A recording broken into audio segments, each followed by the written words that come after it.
To run off with her new toy boy, my wife tricked me into a sham divorce, faked her death, and vanished. I didn't cry or make a scene. I quietly had her legally declared dead. Years later, my in-laws gave me all the money from their property buyout. My wife rushed back, hoping to fight me for the assets. She knelt before my in-laws and pleaded, "Mom, Dad, I'm your daughter, your only heir." Chapter 1. Late one night, I was scrolling online and came across a post asking for advice. I'm keeping a young lover on the side. How do I get my kept man of a husband to divorce me willingly without finding out? The top-rated comment said, "Simple. Pretend your company has a major overseas assignment, but it requires you to be single. Convince your husband to get a sham divorce and promise him it's on paper, only. That way you can live it up with your toy boy abroad while your husband stays home taking care of your parents for you." It made me sick to my stomach. I never imagined that the very next day, my wife, Victoria, would come home from work and say to me, "Honey, my company has a fantastic opportunity for me to study abroad, but they require proof that I'm single. Let's get a sham divorce." The moment Victoria suggested a sham divorce, I immediately thought of last night's post. I suppressed the cold dread rising in my gut and decided to test her. "Is there no way to turn it down?" I asked. "Our daughter is still so young, and Mom and Dad haven't been in the best health these past couple of years." Not an option. She cut me off sharply before I could finish. Realizing her tone was a bit aggressive, she softened her voice.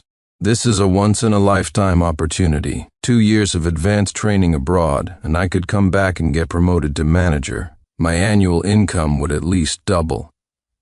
Honey, I'm doing all of this for you, for our family. You'll support me, right?" Seeing that I was silent, she pulled me into her arms, her voice turning deeply affectionate. "Darling, the divorce is fake. It's just that the higher-ups think single employees are more stable. I'm just playing along with company policy. It'll be a divorce on paper only. I'll send my salary back to you every month. The moment my assignment is over, I'll fly right back and we'll remarry. You have to believe me." Believe her? Not a chance in hell. There's no such thing as a sham divorce. The moment you get that certificate from City Hall, it's legally binding. Seeing her swear so earnestly, the last shred of trust I had for her evaporated. This time, without waiting for her to say more, I nodded. "Okay, wifey, whatever you say." Hearing me agree, Victoria immediately lit up. "The sooner the better. Let's go to City Hall tomorrow." Chapter 2. That night, as we lay in bed, I waited for Victoria to fall asleep. I wanted to check her phone to find out who this lover she was keeping on the side was, but she was highly vigilant, sleeping with her phone tucked under her head. So I opened up that forum post again. The original poster had updated her progress in the comments. "I've already convinced my husband to go to City Hall with me. I've made up my mind. Once I'm abroad, I'll fake my death and disappear. That way I'll have a perfect excuse not to send any money back. In a few years, when my parents are dead and my kid is grown, I'll go back and enjoy my life." A stream of comments below praised her for being clever, a role model for modern women. I couldn't help myself. I used a burner account to comment, "Do you have no fear of karma for scheming against your husband like this?" A flood of replies attacking me appeared almost instantly. Karma. Men cheat all the time and never face any consequences. Why should we women be punished for pursuing love? Honey, you're not married, are you? Once you are, you'll understand. The grass is always greener on the other side. Reading these uniformly disgusting comments, I was so angry I just deleted my own. Victoria knew nothing of this, sleeping soundly beside me. The more I looked at her, the more irritated I became. I lifted my hand and slapped her across the face. She jolted awake from her sleep, and before she could even react, I pulled her into a hug.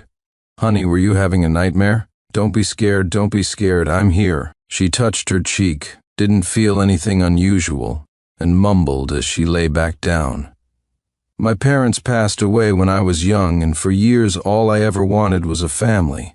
After marrying Victoria, she said she didn't want to be a housewife and begged me to quit my job to take care of the home. I had a soft heart and agreed. To the outside world, she always branded herself as a new-age independent woman, claiming that I had married into her family and was a kept man she supported. For the sake of harmony, I never argued. I never thought that the family I had given up everything to maintain, she was now so eager to destroy. I gritted my teeth. Go on then, go, but coming back won't be so easy. Chapter 3. The next day, Victoria eagerly dragged me to City Hall. During the 1-month cooling-off period, Victoria was afraid I'd change my mind and treated me with extreme tenderness and affection, which made my in-laws nod in approval. Even my daughter said, "Daddy, Mommy is so nice to you. When I grow up, I want to be a good woman just like Mommy." My daughter is only 4. She can't yet see the filth hidden beneath an adult's mask. It's okay. I'll slowly teach her that the kindness people show you with their words is superficial. Only the tangible benefits you can grasp in your own hands are real. On the day the divorce was finalized, the moment Victoria got the certificate, she immediately took a picture and updated her post with the latest progress. Freedom at last. When she got home, she started packing, telling our daughter and my in-laws that her company had arranged an assignment and she'd be away for a while.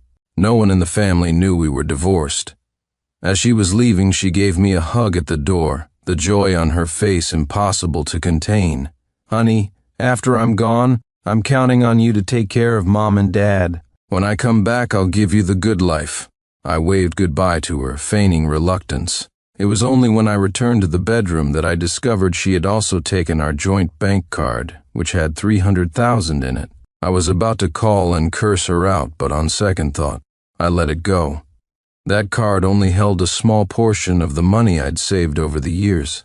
Victoria's salary was high, and so were her bonuses. Before the affair, she gave me her entire paycheck every month. I had also been secretly building my own nest egg. After covering our daily expenses, I split the rest of the money into 2 separate bank accounts. Besides the one she stole, there was another card that no one but me knew about. On top of that, I took on freelance design projects in my spare time. Slowly, my personal savings were approaching $1 million. Originally, I planned to leave this money to my daughter, but now it seemed I needed to start planning more for myself. After Victoria left, life in our home continued as usual. She updated her post one last time at the end of the month. "Hey everyone, I'm off to enjoy my new free life on your behalf." The picture was of 2 hands, fingers intertwined against a sunset. The IP address already showed she was overseas. Chapter 4. I pretended to know nothing and continued to care for our daughter and my in-laws. 2 days later, my father-in-law, Arthur, had an accidental fall. He suffered a cerebral hemorrhage and was rushed to the emergency room. My mother-in-law, Eleanor, tearfully called Victoria. She tried 30 times, but no one picked up. She ran to Victoria's company to ask, only to be told there was no overseas assignment. Victoria had resigned a month ago. Victoria had completely vanished. Eleanor panicked and was about to call the police. I tearfully told her, "Mom, what do I do? I think Victoria tricked me." Forced by the circumstances, I confessed the whole story about the sham divorce. "Mom," I cried, my voice thick with tears, "she also stole the family's bank card. Do you think she has someone on the side? That she deliberately used her job as an excuse to trick me into a divorce, just to make way for her lover? She took all our money, and Dad is waiting for money to save his life. What are we going to do?" That beast Eleanor stomped her foot in fury, then her eyes rolled back, and she fainted. I fought to keep the corners of my mouth from turning up and dutifully paid Arthur and Eleanor's medical bills. Arthur's surgery was a success, and Eleanor slowly woke up in her hospital bed. I approached her, my eyes red from dicing onions, and comforted her. "Mom, don't worry, you still have me." Her eyes fell on my empty wrist. The diamond-studded watch she had given me for our wedding was gone. "Sincere, where's your watch?" I pulled my hand back, lowering my head to hide the feigned sadness in my eyes, while also revealing my equally bare neck. The jade pendant I always wore was also missing. I subtly planted the seeds of doubt in Eleanor's mind. Well, Dad needed money for his surgery, and Victoria scammed us out of all our savings. I sold my watch and the jade pendant. It should cover things for a while. Mom, don't you worry. Even though Victoria abandoned this family, I'll never forget how good you and Dad have been to me. I won't abandon you. Eleanor was moved to tears. She gripped my hand and cried for a long time before finally making a decision. Sincere Miller, it's Victoria who has wronged you and the child. It's all our fault for not raising her better.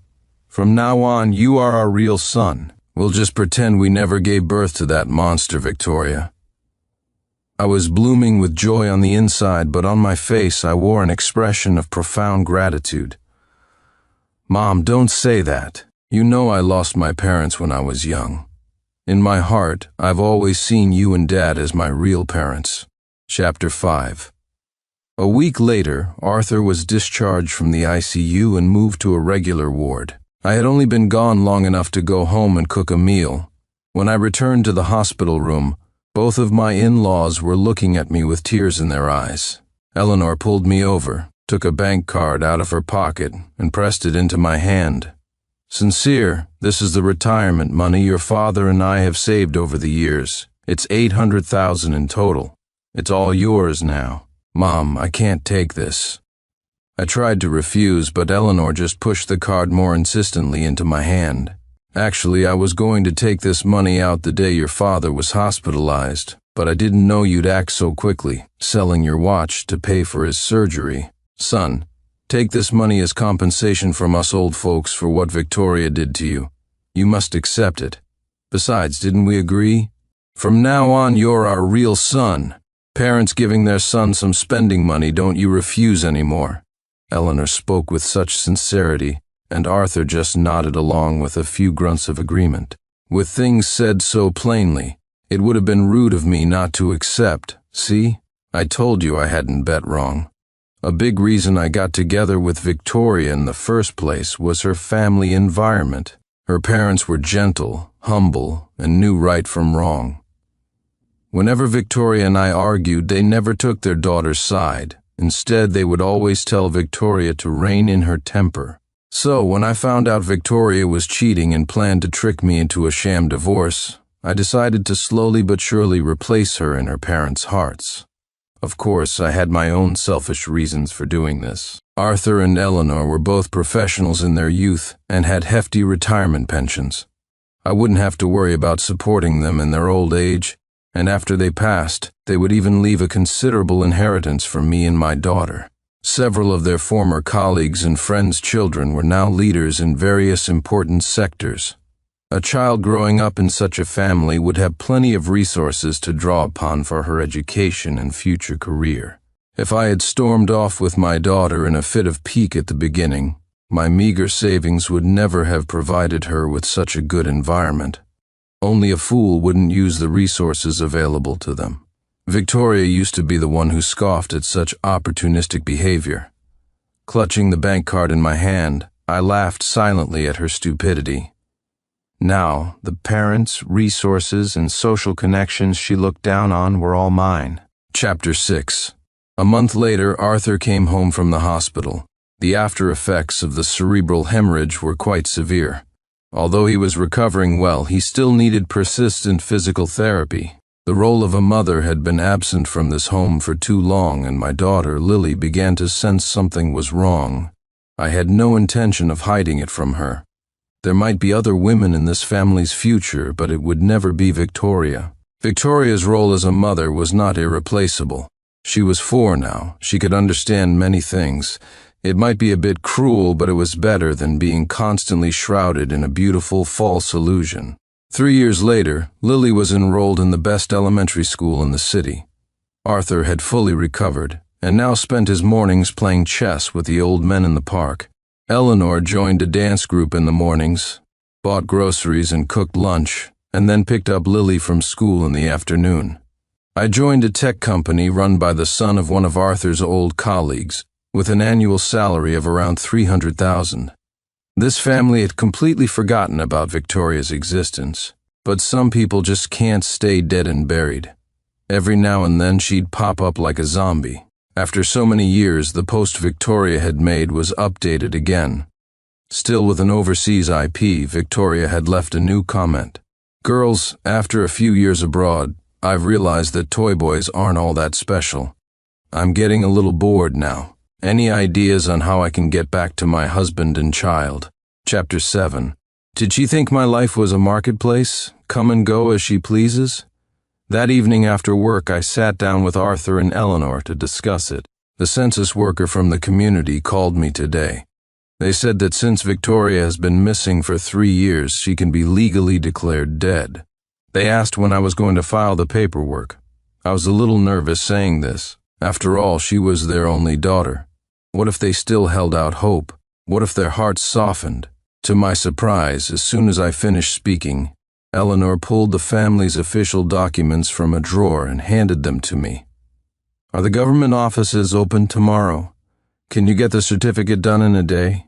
Do you have time to go? If not, I'll call my friends and tell them not to wait for me at dance class tomorrow. I'll go to the office right after I drop off my sweet grandchild at school. Arthur added, I'll also ask around to see what documents we need to provide so we don't make a wasted trip. Without a shred of hesitation, my in-laws were ready to disown their own kin for the sake of righteousness, turning the missing Victoria into a legally dead person. Even if she returned one day, she'd be an unregistered person with no legal identity. The last trace of reservation in my heart vanished completely. The process went smoothly. Victoria's personal information was permanently removed from our family's records.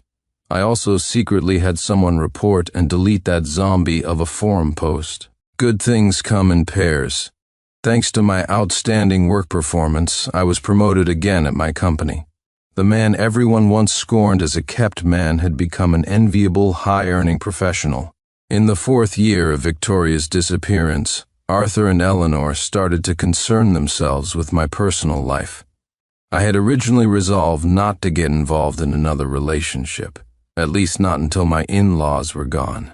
But they were more anxious than I was. They feared that after they were gone, there would be no woman in the house to look after Lily, and they were even more afraid I'd be tricked by a woman with bad intentions, causing my daughter to suffer. Better, they thought, to find someone they knew and trusted. They tapped into their network of connections and handpicked 7 or 8 suitable women for me to meet. I couldn't refuse their kindness, so after some consideration, I chose a suitable person to start seeing. My new girlfriend's name was Claire Thompson. I chose her not only because she worked for the Education Bureau, but also because she owned a house in the school district of the West End. In a few years, Lily would be starting middle school. The city's best middle school was in the West End. If things with Claire went well, it would bring a lot of convenience in the future. Of course, there was another, more important reason. Claire accepted my condition. If we were to get married, I would continue to live with and care for Arthur and Eleanor. Although Victoria was a beast, her parents were no different from my own now. Chapter 8.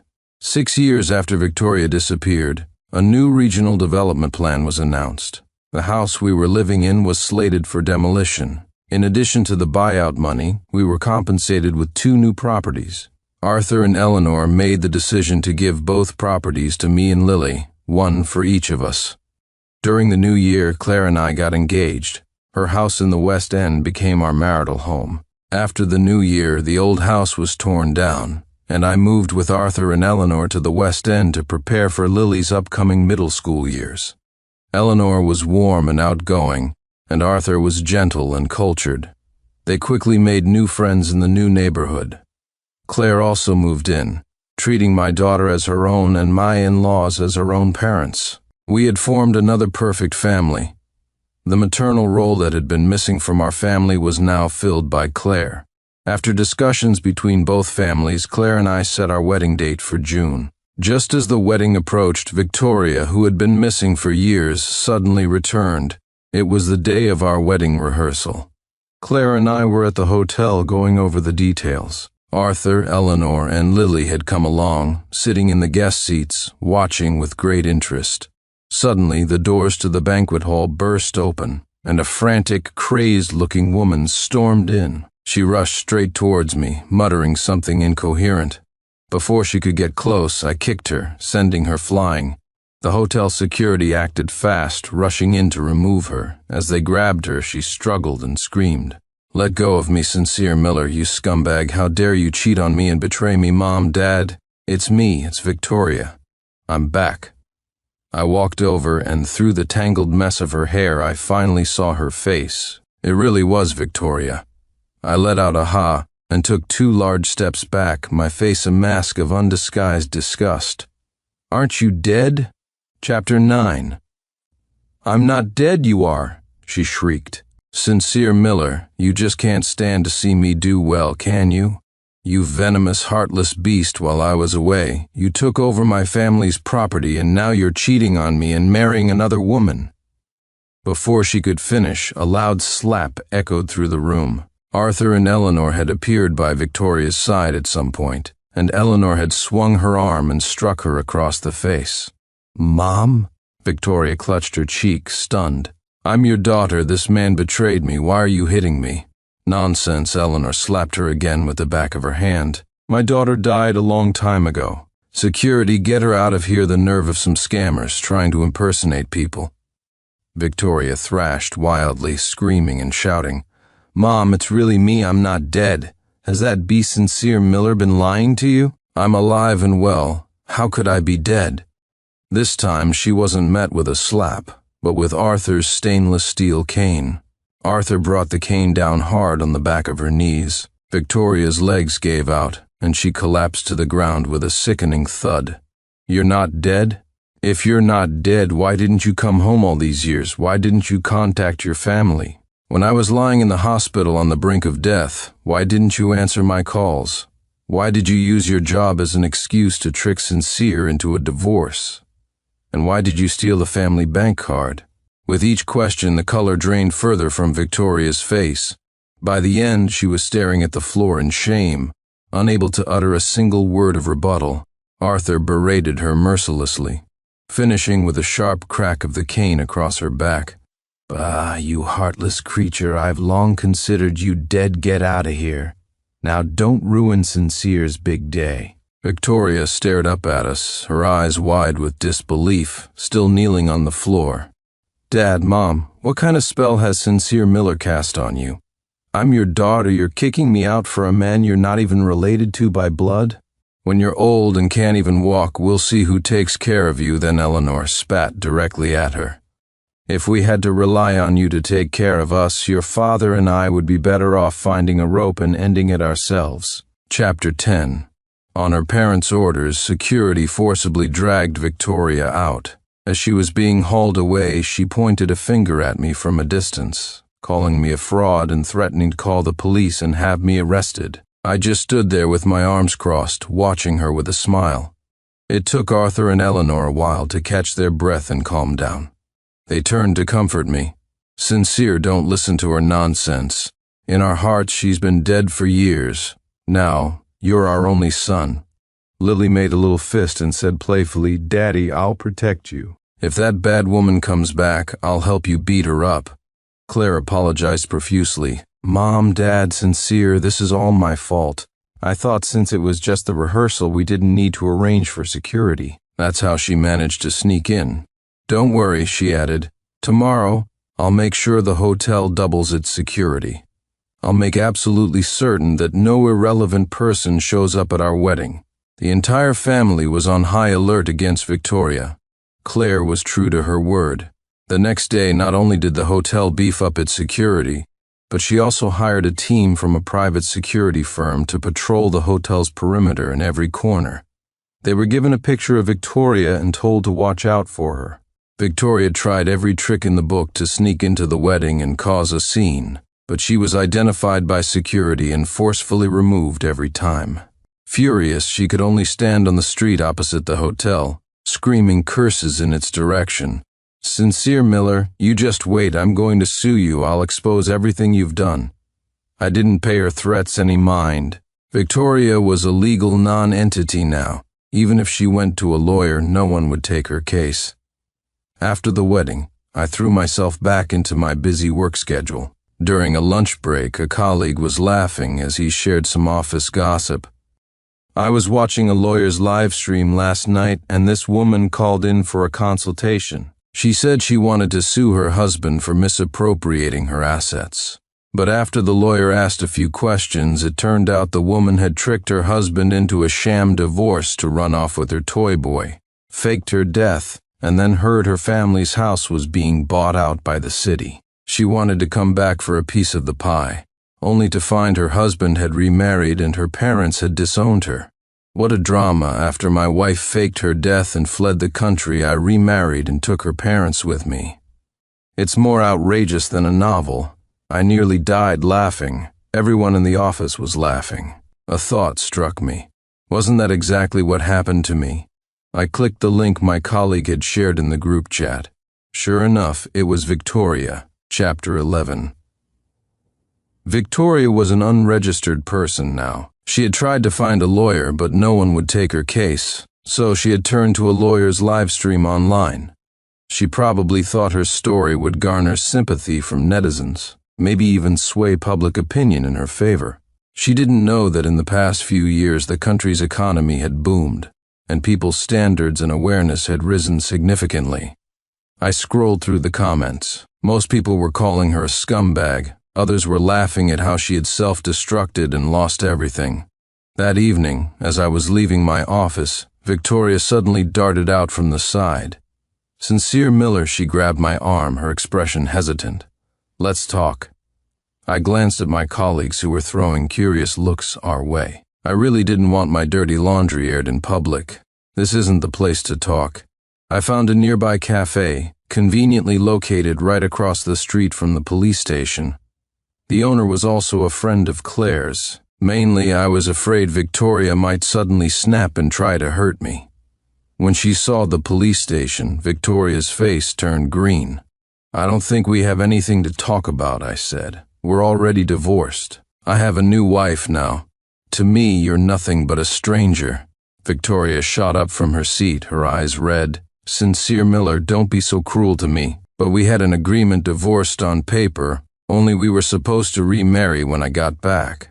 How could you marry someone else? Now my daughter won't acknowledge me. My parents have disowned me, and even you have betrayed me," she wept pitifully, as if the whole world had wronged her. I looked at her coldly. "Victoria, you know better than I do who betrayed whom first. You were gone for 6 years. You abandoned your parents, your husband, and your child. Don't you feel even a shred of guilt?" She jutted out her chin defiantly. "Honey, I didn't mean to disappear. I had an accident. I was in a coma for a long time. There were reasons. Besides, I went abroad to work, to earn money to support the family." Before she could finish, I pulled out my phone and read her old forum posts out loud one by one. "I'm keeping a young lover on the side. How do I get my kept man of a husband to divorce me? Once I'm abroad, I'll fake my death and disappear." Enough, she was both furious and panicked. "How do you know about that?" Chapter 12. Victoria, if you don't want anyone to know, don't do it in the first place. When you left, you must have been so proud of your own cleverness, weren't you? I looked down at her. Now that you're done playing, you've remembered the comforts of home. What makes you think we would all just be waiting here for you? Go take a good look at yourself in a mirror. Are you even worthy? Everything that's happened to you is your own damn fault. You have no one to blame but yourself. I've said all I have to say. I hope you won't bother me or my family again. Otherwise, don't blame me for not caring about our past." With that, I prepared to leave.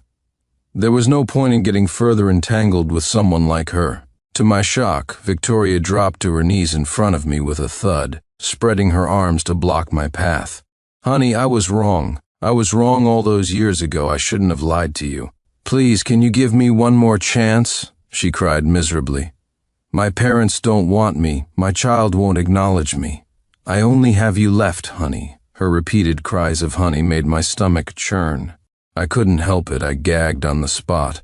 Victoria's expression suddenly changed. Her face twisted with rage, and she stood up, gripping my shoulders tightly. "What's that supposed to mean? Sincere Miller, you find me disgusting? You betrayed me and married another woman, and now you have the nerve to find me disgusting? I kicked out at her. What's it to you?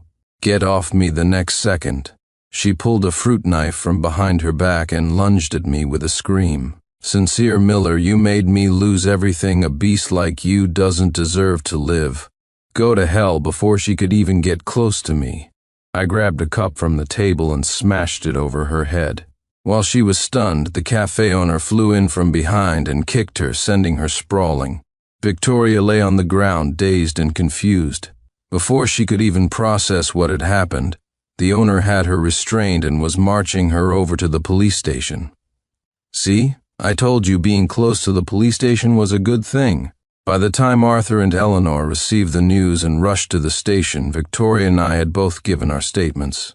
The cafe's security footage proved she had intended to cause me harm, and my actions were purely in self-defense. Chapter 13. Due to her lack of legal status, Victoria was awarded a 15-day detention. As she emerged from the interrogation room with a defeated look on her face, Eleanor immediately rushed forward and slapped her several times. Arthur used his cane like a whip, lashing Victoria until she was spinning like a top. The police officers nearby couldn't even stop him. Victoria covered her head and scurried away, shouting in despair, "Mom, Dad, look closely, I'm your daughter." Arthur, a man who had been a model of decorum his entire life, spat directly on Victoria. "I never fathered a beast like you." Eleanor pulled out the official document from when she had Victoria's identity legally nullified and shoved it in her face. "Look closely, my daughter died years ago." Victoria collapsed onto the floor, ashen-faced, holding her head in her hands and sobbing. How did it come to this? I felt nothing. She had brought this all on herself. She had no one else to blame. Ignoring her hysterical cries, I led Arthur and Eleanor out of the police station. That evening, Eleanor came to talk to me, her face full of worry. She said she wanted to buy a life insurance policy and make me the beneficiary. Just in case that monster causes any more trouble and gives me a heart attack, at least I can leave a little something more for you and the child. It's just that your father had that surgery before, and the insurance companies I asked won't cover him. Useless old man, she grumbled. Otherwise, we could have bought 2 policies. I patted her arm reassuringly. Mom, don't worry. I'll handle it. You and Dad just relax and enjoy your retirement. Eleanor looked at me skeptically. Are you sure? Should your father and I find a dark and stormy night and, She had been binge-watching short-form dramas lately. She made a slicing motion across her neck and gave me a fierce look. At our age, even if we broke the law, they couldn't put us in jail. Think of it as your father and I clearing the path for you and your daughter. I made a mental note to delete those drama apps from her phone later. Chapter 14. When I said I could handle it, I wasn't just trying to put Eleanor's mind at ease. From the day I first saw Victoria again, I had hired someone to investigate her life over the past few years. It didn't take long for the results to come in. I learned that the Toyboy Victoria had cheated with back then, Leo Fisher, was a new intern in her department. After they went abroad, their relationship was good at first, but as their money dwindled, they started fighting frequently. In their 3rd year together, Leo took all of Victoria's remaining money and ran off with a local rich woman. The timing lined up perfectly with her last update on that forum post. When Victoria discovered Leo's betrayal and confronted him, she was beaten half to death by the rich woman's hired hands and ended up in the hospital for nearly a year. So, her story about having an accident and being in the hospital wasn't entirely a lie. By the time she got out, her visa had expired and she was broke. To survive, she had to drift between odd jobs. In that country, being caught with an expired visa meant jail time. To avoid prison, she was forced to marry William Will Jones, the black son of the owner of the restaurant where she worked.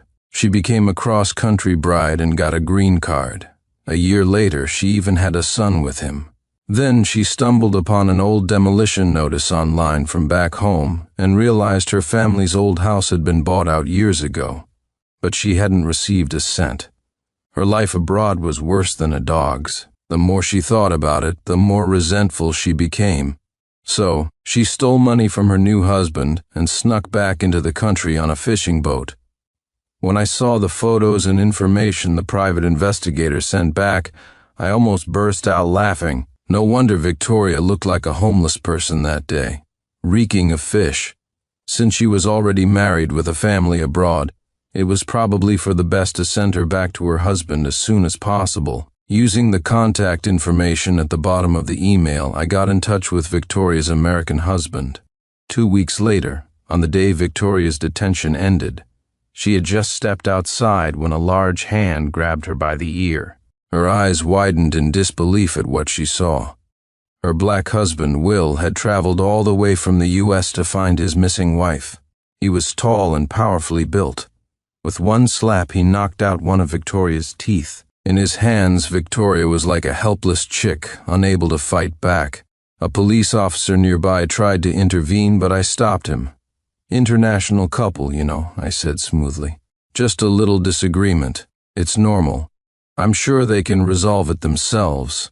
In the end, because Victoria was legally dead in her home country but had a green card and a husband and child abroad, she was forcibly deported by customs. I heard that on the day she boarded the plane, her eyes were bruised, her leg was limp, and she had to force a smile to appease her foreign husband.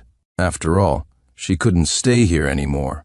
If her husband kicked her out too, the life awaiting her would not be pleasant. But none of that had much to do with me anymore. I went back to living my own little life. I had a gentle wife, a well-behaved daughter, and caring parents. My future was bright. The end. Chapter 1.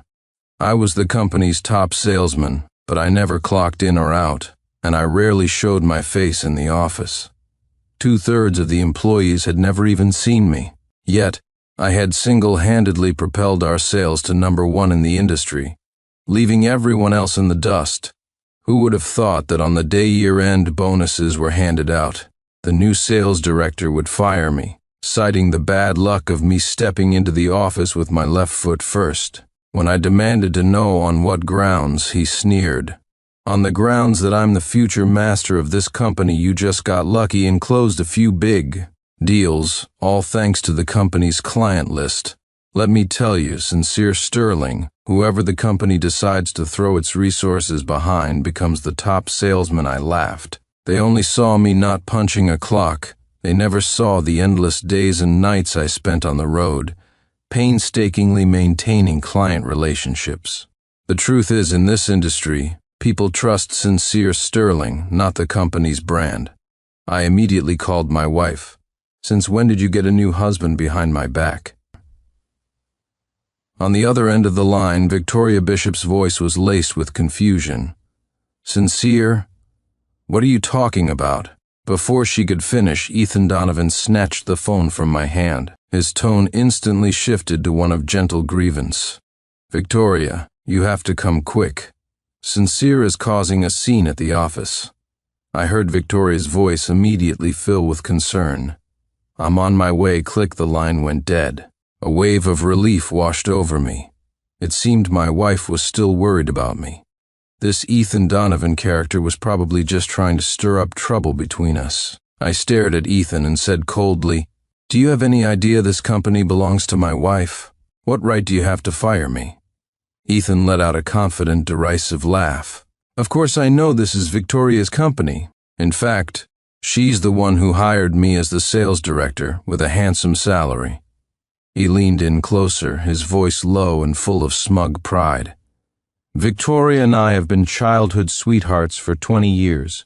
You're just a little salesman living off her charity. What makes you think you can compete with me?" Up close, I realized Ethan looked familiar.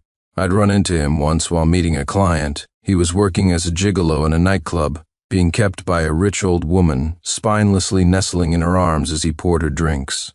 How could Victoria possibly fall for a man like that? The commotion had soon drawn the attention of the entire office. Employees gathered around, pointing and whispering. "Who is that? Daring to challenge Director Donovan? I don't know him. Does he work here? I've never seen him before. I think that's the legendary top salesman Sincere Sterling, the elusive one." "Oh, it's him. What's he so arrogant about? He's just riding Miss Bishop's coattails. Haven't you heard? Director Donovan and Miss Bishop have been inseparable lately. They're incredibly close. Totally, I saw Director Donovan feeding Ms. Bishop cake the other day. Exactly. I'd say Director Donovan is our future meal ticket. This sincere guy is a nobody. Every word was like a needle pricking my ears. The triumphant look on Ethan's face grew more intense. He raised his voice, as if making a deliberate announcement for everyone to hear. Sincere, Victoria has a kind heart, so she let you have a meal ticket. Did you really start thinking you were somebody? Gotten addicted to being a freeloader, have you? Refusing to leave? I'm telling you, you're getting out of here today. My heart sank inch by inch, but my face remained impassive. I stated word for word, everyone here knows full well the profits I've generated for this company over the years. I am one of the company's founders and a major shareholder. Unless I choose to leave myself, no one has the right to order me around. My words were firm and resonant. The surrounding chatter died down. The color drained from Ethan's face for a moment, but just then, a newly hired intern suddenly stepped forward. She pointed a finger at my nose and burst out laughing. You're quite the storyteller, a founder, a major shareholder. How can you be so shameless? Didn't you just get lucky closing a few big deals by selling your body and drinking with those rich old women? Besides, he has most of the company's client data. Of course he's the top salesman. Many employees started to chime in. Exactly, if you gave that data to us, we could do it too. A truly capable person is someone like Director Donovan, who is willing to lead us all to success. Her speech was full of righteous passion. I trembled with anger, glaring coldly at the intern. Every single one of those clients was earned by me, one trip at a time, one drink at a time. I scanned everyone present, my gaze finally landing on the intern and Ethan Donovan. Only incompetent people resort to slandering the success of others. My words made the intern's face turn pale. She looked like she wanted to argue. But just then, the sharp, rapid click of high heels echoed through the office. I looked toward the sound and saw my wife, Victoria Bishop, striding in like a storm. I started to walk toward her. To my shock, Ethan beat me to it, smoothly pulling her into a half-embrace, their posture incredibly intimate. Seeing this, I froze in my tracks. Victoria stormed toward me, and a crisp, loud slap landed squarely on my face. "Sincere, what is your problem?" Victoria pointed at my nose and shrieked, "Why are you bullying Ethan? Who do you think you are?" I clutched my cheek, looking at her in disbelief. In that moment, even a fool like me would understand. Everything the employees had said, it was all true. Victoria had been cheating on me for a long time. A white-hot rage shot up from the pit of my stomach to the top of my head. I stared at her, my voice trembling. "Victoria, we are husband and wife. Are you sure you want to burn this bridge for him? I worked my fingers to the bone to build this company for you. Even if you don't credit my achievements, you can't deny my hard work. Is this how you repay me?" Before Victoria could speak, Ethan, nestled in her arms, spoke first. He looked up at me with the air of a victor. "Sincere, you just don't understand women. What a woman needs most is companionship, warmth. Did you know that?" I looked at his smug face and felt sick to my stomach. After hearing Ethan's words, Victoria gazed at him with adoring eyes. But when she turned back to me, her expression was instantly filled with disgust. "Sincere, did you hear that? Ethan is 100 times better than you. He's gentle, considerate, and he can help me manage the company and make money. He's 100 times better than a useless bum like you who's never home and just messes around outside." Useless? I laughed, overcome with rage. Back then, she was running this tiny startup with just the two of us, on the verge of bankruptcy. I threw myself into it, handling sales, negotiating with clients, smiling through endless dinners and drinks. I ran myself ragged, drank until my stomach was ruined. The company's revenue grew exponentially, transforming from a failing workshop into a well-known player in the industry. And her, Victoria Bishop, she was the one who tearfully pursued me, swearing she would marry no one else. Moved by her pleas, I turned down offers from top-tier firms and willingly stayed at her small company. While I was out day and night building a comfortable life for her, she was getting together with her dear childhood friend. All my sacrifices, in her eyes, were now just things she was entitled to. My not being home even became her excuse for cheating. I looked at the disgusting pair before me, and my heart turned to ice. In front of everyone, I questioned Victoria, "Have you forgotten that I single-handedly brought in almost every client this company has? Aren't you afraid that if I leave, the company will go under?" The moment I finished speaking, not just Victoria and Ethan, but even my colleagues from the sales department burst into laughter. They had long resented me, the guy who never came to the office but held the top salesman spot. "Ha ha ha, who does he think he is? The company will stop running without you? You think too highly of yourself exactly. Miss Bishop has Director Donovan now. Who needs you?" Victoria joined in with a cold laugh, her eyes dripping with sarcasm. "Sincere, get it straight. You're just a salesman, and soon you won't even be that. I have Ethan now. He's much better than you. You're nothing but a discarded pawn I no longer want." I was utterly disillusioned. "Fine, so be it." I looked at her and said calmly, "In that case, let's get a divorce. I'll grant you your wish and make way for you and this other man." Ethan looked as if he'd just heard the funniest joke in the world. He contemptuously pulled a marriage certificate from his briefcase and threw it in my face. "Take a good look and see who the other man really is." I picked up the booklet from the floor. I opened it and saw, to my horror, their marriage certificate. My mind went completely blank. Victoria said triumphantly, "That's right. The marriage certificate I had with you was a fake. It was just a way to keep you tied down, to make you willingly work like a dog for me and earn more money. Now that the company is on the right track and I have Ethan to help me, you're useless." There was a hint of relief in her voice. "None of my assets have anything to do with you. You can get lost now." I wanted to tear this pair of degenerates to shreds. Suppressing my fury, I looked at Victoria and asked, "One word at a time. If the marriage was fake, the shares are real, right? I'm also a shareholder. If you want me to leave, then liquidate my shares and pay me out." Considering my stake, my departure would take a huge chunk out of Victoria's company. But Victoria just raised an eyebrow and sneered. "Shares? Who said you have any shares? Sincere, are you delusional? Those documents were just things I tricked you into signing to mess with you. But considering you've been my workhorse for so many years, I'll show some pity." She took a set of keys from her purse and tossed them on the floor. "That old rundown shoebox apartment we bought when we got married, take it as your severance. Now get out." I nodded. "Good. Very good." I turned to leave this disgusting place. "Wait," Victoria suddenly stopped me. "That 9-figure deal you're currently negotiating, hand it over to Ethan, and leave all your client files behind. Otherwise, I'll sue you for stealing company trade secrets and have you thrown in jail." I had no desire to entangle myself with them any further. I took a USB drive from my briefcase and tossed it over my shoulder without looking back. Ethan and the sales staff erupted in a thunderous cheer. It was as if my departure would cause a shower of riches to rain down upon them. They had no idea that without me personally there, the clients wouldn't sign anything. I looked at the cheering crowd, then took one last look at Victoria. "Victoria Bishop, I wish your company a speedy bankruptcy." Then I turned to Ethan. "An incompetent, ignorant fool like you is fit to be a sales director? Just wait. You're going to run this company into the ground." Ethan immediately put on a magnanimous and compassionate expression. He put his arm around Victoria's shoulder and said softly, "Victoria, don't be angry. He's just been fired and is lashing out. It's all nonsense."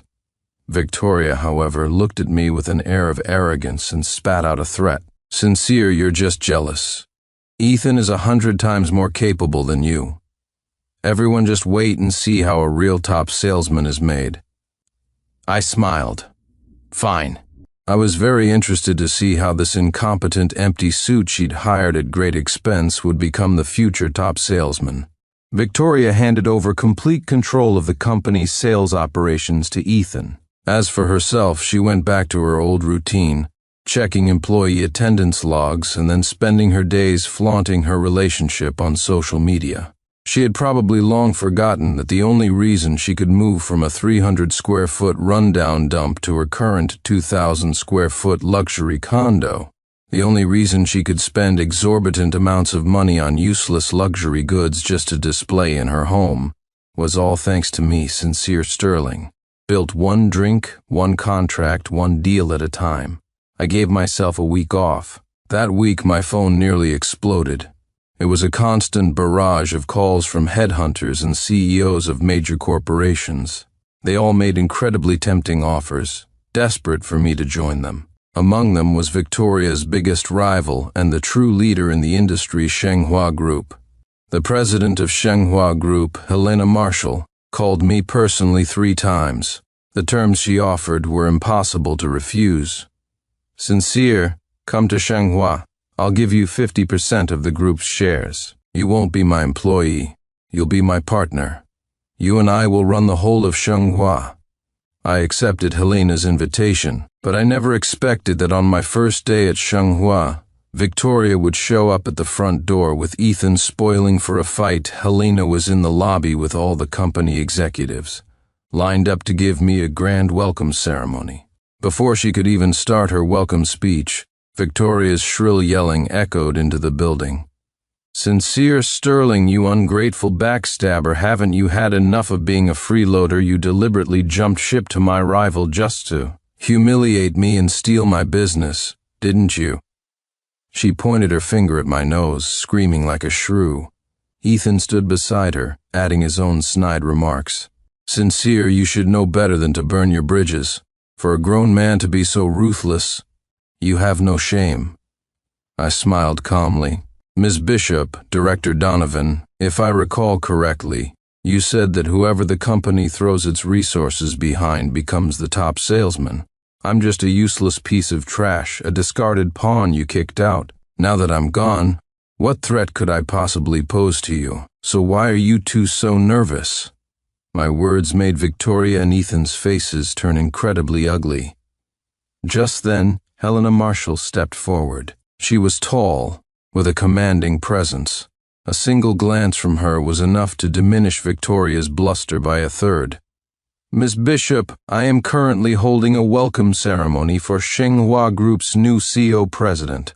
Are you here to offer your congratulations? If you're here to cause a scene, then I'm afraid I'll have to ask you to leave. Helena smiled faintly and gestured toward a line of tall, burly security guards in black suits by the entrance. The security team I've hired is also top tier.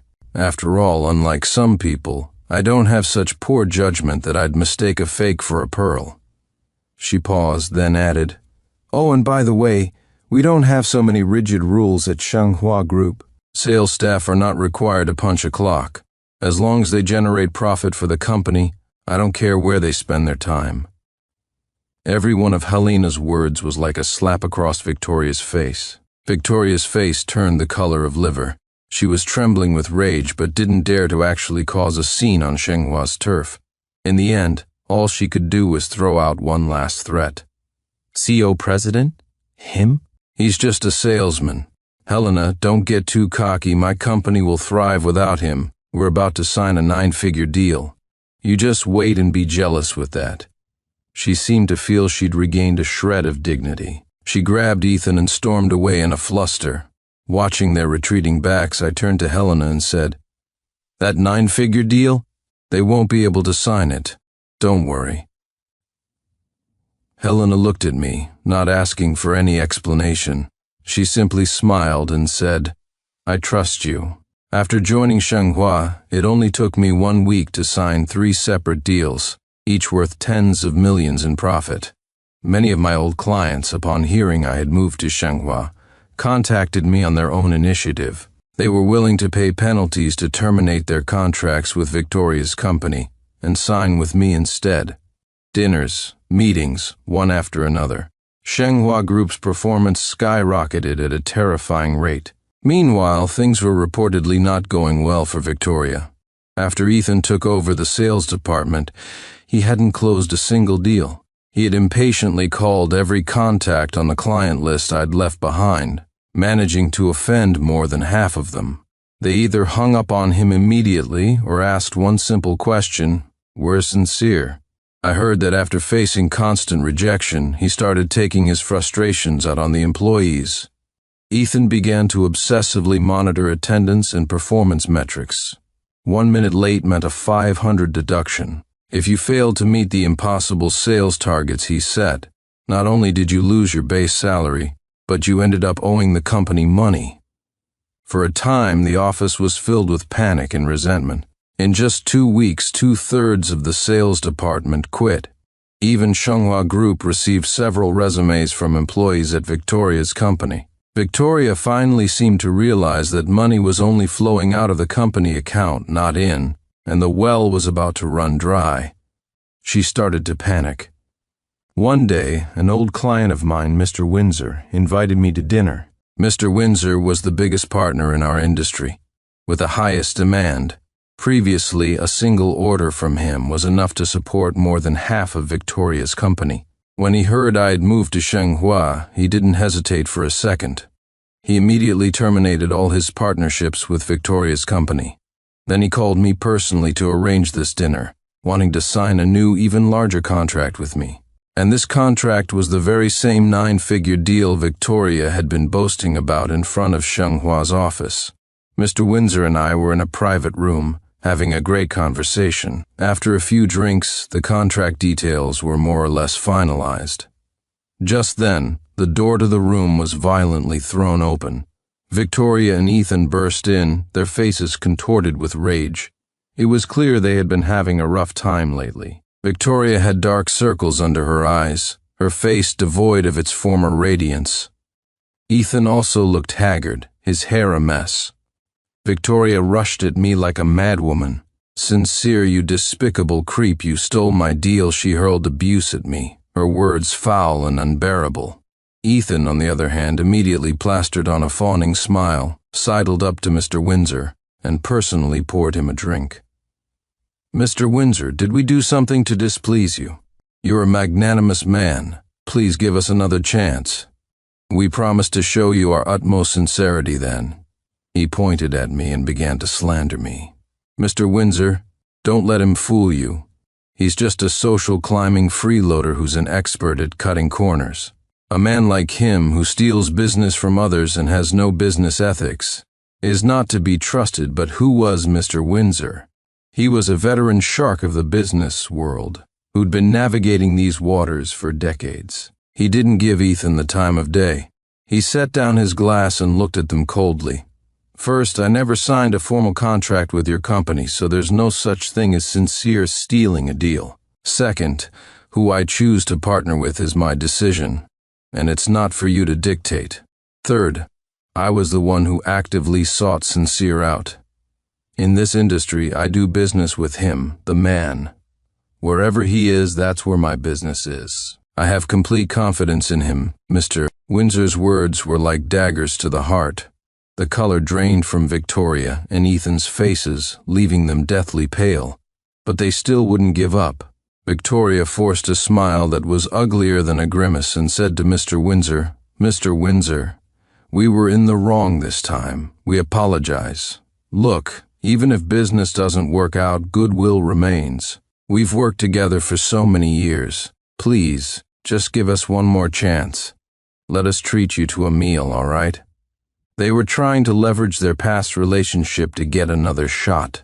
After all, at the dinner table, over drinks, when inhibitions are lowered, many things can change.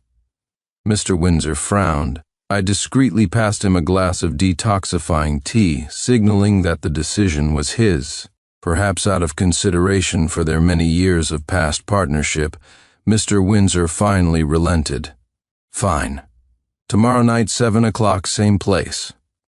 Victoria and Ethan's eyes lit up, and they thanked him profusely. Annoyed by their chatter, Mr. Windsor waved his hand. "All right, that's enough. Go on, get out. Don't disturb my meeting with President Sterling." Only then did Victoria seem to notice that I had been sitting there the whole time, silent, watching them like a play. She felt an overwhelming sense of humiliation and shame, glaring at me with a look of pure hatred. Before I could even process the meaning behind her stare, Ethan pulled her away, and they scurried out of the room. After seeing Mr. Windsor off, I was a bit drunk and my head was spinning. I went back to that so-called marital home. Unexpectedly, as I reached the door, I saw an uninvited guest. Victoria was standing there, her makeup exquisitely done. When she saw me, her eyes lit up and she immediately rushed over. She had a look of grievance on her face, her eyes welling with tears, on the verge of crying. "Sincere, don't you love me anymore? Why didn't you give me any face at the dinner today? Didn't you used to dote on me the most?" Looking at her feigned act, I just felt a wave of nausea. I sneered and retorted, "Dote on you? When you slapped me in front of the entire company for your precious brother, did you think about where I was supposed to put my face? When you tricked me with a fake marriage certificate and played me for a fool, did you ever think about whether I was hurting?" Seeing that reason wasn't on her side, Victoria switched tactics. Her body went limp as she tried to fall into my arms. This was her old trick. Whenever she acted weak and coquettish, I would soften. But now, I just felt disgusted. I sidestepped, and she missed, grabbing the railing to keep from falling. I looked at her, my eyes icy cold. "Miss Bishop, please have some self-respect. I don't take back the trash, thank you." My words stung Victoria, and her face went white. But she quickly recovered with a triumphant smile. She pointed at the door behind me and said, "Sincere, stop pretending. If you really had no feelings for me, why would you still keep our marital home? You're still thinking of me. You still love me, don't you?" Only then did I remember. I had been so busy with work that I had completely forgotten about asking the real estate agent to sell the apartment. I looked at her self-important face and told her the truth. "You're overthinking it. I put this place on the market a while ago. I just came back today to pack my things for the handover tomorrow." The smile on Victoria's face instantly froze. She looked at me in utter disbelief. You're selling our home? Sincere, you cold-hearted man. You used to say you'd love me and cherish me forever." It was all lies. I was once again shocked by her shamelessness and double standards. I couldn't be bothered to waste another word on her. Engaging with someone like her would only lower my IQ. I walked right past her and left, heading to the new Riverview luxury condo I had purchased. The next evening, I happened to have a dinner meeting with a client at the same restaurant where Mr. Windsor was meeting Victoria and her crew. I ran into them again, and this time there was one more person. The intern who had once stood in the office and accused me of selling my body. Just as I arrived at the restaurant entrance, Mr. Windsor's car pulled up. I was about to go over and greet him, but the intern, like a dog guarding its food, darted forward and shoved me aside. "Get away from us, you creep," she hissed, glaring at me. Mr. Windsor's brows furrowed in displeasure. I gave him a helpless smile, signaling that it was fine. The intern didn't notice Mr. Windsor's expression. Instead, she fawningly led him to a table in the main dining hall. I inwardly laughed. Conducting business, and they didn't even book a private room? Just a table in the lobby? What kind of move was that? A moment later, a tardy Victoria and Ethan appeared. They walked straight to Mr. Windsor's table and sat down. Victoria imperiously told the intern, "Lily, go order the food. We need to have a good talk with Mr. Windsor."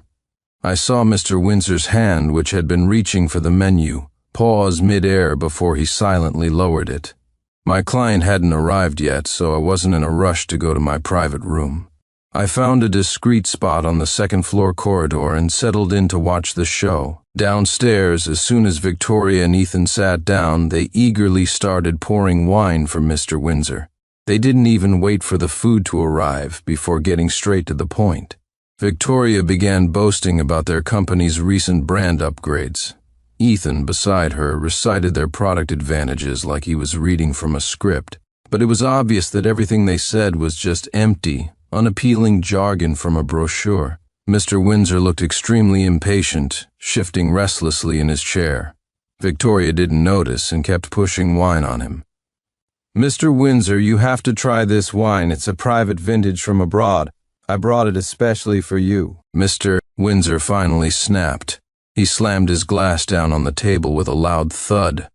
"Miss Bishop, I haven't had a single bite of food, and you're already trying to get me drunk enough to send me to the hospital?" His voice wasn't loud, but it was clear enough for the surrounding tables to hear. Ethan and Victoria were visibly stunned. They finally realized they had been far too aggressive. The two of them began apologizing profusely. "We're so sorry, Mr. Windsor. We were too eager. Please don't be angry, please." Just then, the intern, Lily, returned from ordering. She had a look on her face that said, "You can count on me," and gave Victoria and Ethan a firm nod. Victoria and Ethan breathed a collective sigh of relief. But when the waiter began bringing out the dishes one by one, not just Mr. Windsor, but Victoria and Ethan as well, were petrified. 3 cold dishes, cucumber salad, wood ear mushroom salad, and vermicelli noodle salad. 1 hot dish, scrambled eggs with tomato, and 1 meat dish, fried chicken with ketchup. The intern, meanwhile, was enthusiastically beckoning Mr. Windsor. "Mr. Windsor, please eat, these are all my favorite dishes. I'm telling you, the scrambled eggs with tomato at this place are to die for." Mr. Windsor's face had turned so dark it looked like ink might drip from it. His good manners were the only thing stopping him from flipping the table and storming out. He looked at Victoria and said with a humorless smile, "Miss Bishop, your employees certainly have a sense of humor." Incredibly, Victoria didn't pick up on the sarcasm. She actually thought he was praising her company's atmosphere. She immediately replied with an obsequious smile, "Yes, Mr. Windsor. We often eat simple, home-style meals together. We're all like a family. The atmosphere is very relaxed." The intern was even more clueless. She started digging in herself, her mouth full as she blurted out, "Mr. Windsor, you have no idea. Our company can barely afford to pay base salaries right now. Miss Bishop said we had to cut costs, so I carefully selected these dishes. But I read online that big shots like you are tired of fancy food and prefer kids' food. If you like the food, maybe you could do us a huge favor and give us another chance with that." She picked up a piece of fried chicken, gave Mr. Windsor a playful wink, and whined, "Mr. W., please." Ethan wasn't idle either. He was busy serving food to Mr. Windsor. The plate of vermicelli salad was slippery and difficult to handle. To show his sincerity, he actually stood up, stretched his arm across the table, and shakily placed a clump of noodles into Mr. Windsor's bowl. The scene was as comical as it was cringeworthy. Up on the second floor, I was about to burst out laughing. Mr. Windsor finally exploded. He shot up from his chair. Enough he looked at the plate of tomato eggs and fried chicken, then at the 3 oddballs in front of him. "Miss Bishop, I was originally willing to give you another chance. But it seems to me now that without sincere sterling, your company has some fatal flaws and doesn't seem to value this opportunity very much. Since that's the case, let's just forget it. You don't need to contact me again." With that, Mr. Windsor turned and walked away without a backward glance. He left Victoria, Ethan, and the intern staring at each other, completely dumbfounded. Suddenly, Victoria stood up and, one by one, started flipping the plates of food onto the intern's face, screaming curses at her. "What kind of moron are you? Ordering this for a client dinner? Do you have any idea you've ruined my company?" The intern, not to be outdone, flipped the whole table over and started mocking Victoria and Ethan. "And you think you're any better? You kicked Sincere out when he was here and replaced him with this incompetent fool of a director, telling us to witness the birth of a real top salesman. And what's the result? I work my ass off for a month, don't earn a single penny, and end up owing the company money. I'm going to the labor board to report you." After her tirade, the intern even grabbed the leftover fried chicken and left. The show was over. My client had arrived. I went downstairs to greet him, and just as I was about to lead him to our private room, Victoria called out to me. Her eyes were red and filled with tears. She glared at me, her voice trembling with rage. "Sincere, you must be feeling pretty smug right now, aren't you?" I looked at her, not even bothering to waste an expression on her. turned around and led my client into our room. After that dinner, Victoria's company completely collapsed. Losing Mr. Windsor, their biggest client, caused an immediate break in their cash flow. They couldn't pay their employees, who left in droves. Suppliers showed up demanding payment, blocking the company's entrance. In just one short month, the company I had poured my heart and soul into declared bankruptcy. Meanwhile, Shenghua Group, under Helena and me, was unstoppable. We successfully became one of the world's top 100 enterprises with a bright future ahead. I was filled with motivation every day, enjoying the immense satisfaction of my career success. When I drove past Victoria's now defunct company, the sign had been taken down, making the place look particularly desolate. The roll-up door was shut tight, with only a few debt collectors still stubbornly waiting outside. I never expected that Victoria, with her sharp eyes, would come rushing out of a small convenience store across the street. She threw herself in front of my car like a madwoman. She was so thin she was almost unrecognizable, her face sallow, her eyes filled with desperation and insanity. She banged on my car window, crying and screaming at me. Sincere, I was wrong. I know I was wrong. The company can't survive. Without you, please come back, please. If you come back, I can forget everything that happened. Listening to her utterly shameless words, I found it laughable. I rolled down the window and pushed her away. Miss Bishop, you're mistaken. I'm just a humble salesman. I couldn't possibly accept such a grand honor.